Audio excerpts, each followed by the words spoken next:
Shalom everyone, it's Friday again, and this time it's Parashat Shemot. In our parasha, we have a beautiful insight into one of the most important Jewish values, which I feel is not talked enough about, and that is the value of children.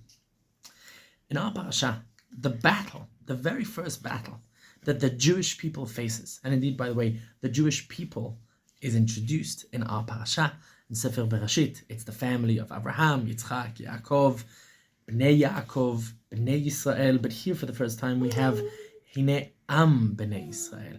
There is a nation. Finally, we have the nation of the Jewish people, and the very first battle of our nation is the battle for the survival of children. The survival of children is in many ways the survival of the future.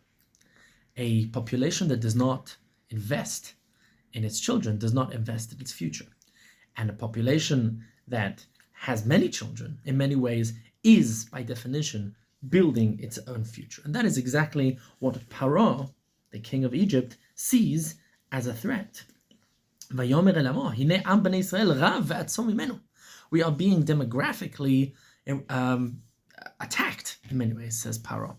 And the child rate, which the Midrash likes to expand upon and says, 6 children per woman, 12 children per woman, 600,000 children per woman, all representing this idea of the significance of the Jewish people coming forth, the 12 tribes, the 600,000 that leave Egypt. Each woman is in many ways building that model, that world of the Jewish people's future.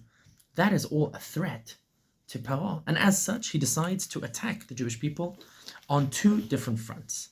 First of all, he tries to use the midwives in many ways to attack through the process of giving birth itself. And later, when that fails, he says, Kol haben hanolad hayeora tashlichu. Every single baby that is born, every male baby, needs to be thrown into the Nile. This concept of seeing children as a threat is something which I think today we very much come in contact with. One of the biggest challenges facing humanity in the coming century, maybe even in the coming years specifically, is the falling birth rates. And I don't know if you've heard enough about this, but it is one of these things which is slowly starting to worry the people at the top, the people who are working out the economic structure, the economic projections going forward, that unfortunately the Western world is not having enough kids. And fascinatingly, this is not just an economic problem, but it's also an ideological problem. Many of the youth in the world, especially in the Western world, are starting to see children not as a gift, not as a bracha, not as something which is to be striven towards, but rather as a distraction, as a burden, as a curse. And motherhood, you can just see from the way it's portrayed in Hollywood, the way it's portrayed in modern culture, motherhood is no longer seen as a value, as something which is, to be put on a pedestal, but rather very much as a burden. And I think that, unfortunately, really, really misses and goes off the rails to the very core of the ideology that we find coming forth in our parasha. The ideology of children is not just the ideology of the future. It's the ideology of purpose, of the reason for life itself. Putting aside the whole evolutionary, biological, historical question of if you don't have the next generation, then you will, by definition, go extinct. And that is something which it is in the interest of the species to procreate. But putting that aside, let's say we have the mind overcoming that biological urge. This idea of having something which is worth fighting for, having something which is worth defending. For all time, humanity, think back to the prehistoric cave. It is the job of the parents to protect and to provide for the future, for the children. The children are at the center of the cave, and the parents are the structure, the ma'atefet, as they like to call it in Hebrew, the envelope that provides for that. If you suddenly take the center of society out, and it's no longer the future that people are looking towards, it's no longer the trying to bring forth the next generation, then it very much moves from the focus of the future into the focus of the present. The problem is the present is very, very fleeting. The present is very, very hard to pin down and also very hard to fulfill. As such, we have a major issue in societies where if everything is just about the here and now and about the me, it's the iPhone, it's the iPad, it's the focus on my gratification, my self-fulfillment, my, in many ways, my career, my goals, my wishes, my fears, my anxieties, my happiness, the pursuit of happiness, all of these things, if they are not focused into the future, but rather focus on the present, lead us back to, in many ways, to Paro of our parasha and trying to kill the children for the sake of the present because they do not invest in the future. And I'd just like to end and wrap this up by focusing on a single word in our parasha that really brings this to bear, and that is vatechayena. In our parasha, we find the midwives saving the children.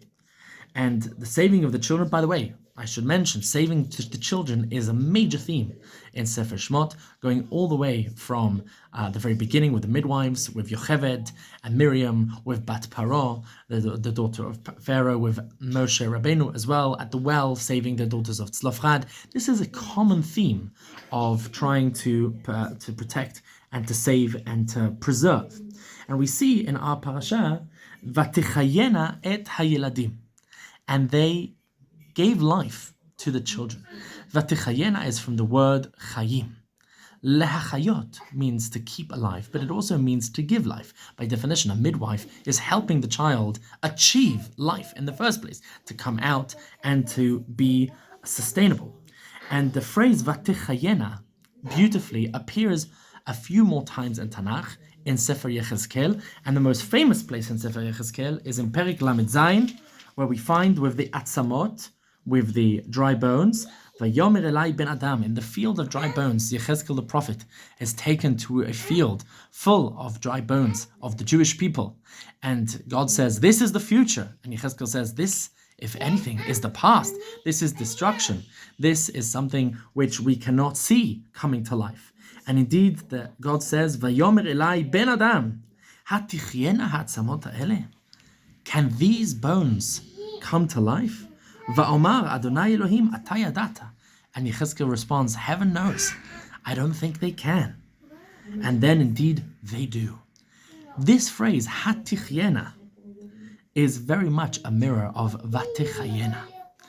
The future that the midwives are fighting to preserve is the same future that Yechezkel meets in the valley of the dry bones. Just like in Egypt, it seemed to be a valley of death, of destruction, of slavery, of hardship, and there is hardly a hope to bring forth the next generation, so much so that the Midrash even says they kind of even gave up. So too, Yechezkel for the future says, in the future we will too find a valley of dry bones. There will seemingly be no future ahead of us, and yet we will manage to bring it back to life. Hatichyena vatichayena. That is it for our parasha. I wish you all a Shabbat Shalom. Hopefully, Bezrat Hashem, we will find a way to bring forth and our own lives, focus on the children, and Bezrat Hashem. I wish you all a Shavua Tov, Shabbat Shalom, and remember, focus on the future, and the answer is always the children.